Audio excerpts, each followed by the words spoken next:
जगन्नाथपुरी से मथुरा की ओर आ रहे थे। उनके पास बड़े सुंदर ठाकुर जी थे।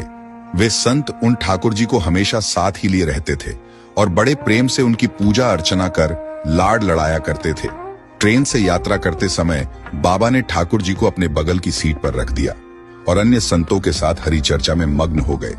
जब ट्रेन रुकी और सब संत उतरे, तब वे सत्संग में इतने मग्न हो चुके थे कि झोला गाड़ी में ही रह गया। उसमें रखे ठाकुर जी भी वहीं गाड़ी में रह गए।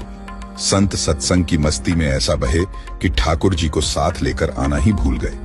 बहुत देर बाद जब उस संत के आश्रम पर सब संत पहुंचे और भोजन प्रसाद पाने का समय आया, तो उन प्रेमी संत ने अपने ठाकुर जी को खोजा और देखा कि हाय, हमारे ठाकुर जी तो हैं ही नहीं।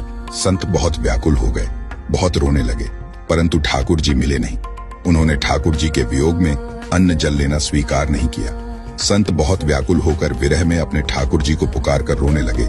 तब उनके एक पहचान के संत ने कहा, महाराज, मैं आपको बहुत नए ठाकुर जी दे देता हूँ। परंतु उन संत ने कहा कि हमें अपने वही ठाकुर चाहिए जिनको हम अब तक लाड लड़ाते आए हैं। तभी एक दूसरे संत ने पूछा, आपने उन्हें कहाँ रखा था?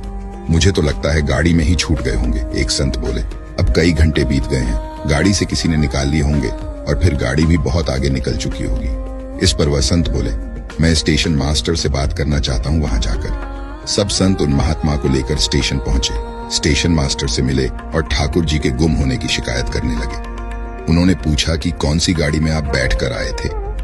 संतों ने गाड़ी का नाम स्टेशन मास्टर को बताया तो वह कहने लगा, महाराज, कई घंटे हो गए, यही वाली गाड़ी ही तो यहाँ खड़ी हो गई है और किसी प्रकार भी आगे नहीं बढ़ रही है।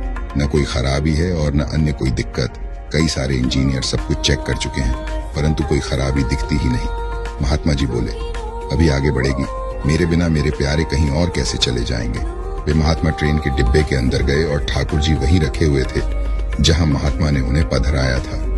अपने ठाकुर जी को महात्मा ने गले लगाया और जैसे ही महात्मा जी उतरे, गाड़ी आगे बढ़ने लग गई। ट्रेन का चालक, स्टेशन मास्टर तथा सभी इंजीनियर आश्चर्य में पड़ गए और बाद में उन्होंने जब यह पूरी लीला सुनी तो वे गदगद हो गए। उसके बाद वे सभी जो वहां उपस्थित थे, उन सभी ने अपना जीवन संत और भगवंत की सेवा में लगा दिया।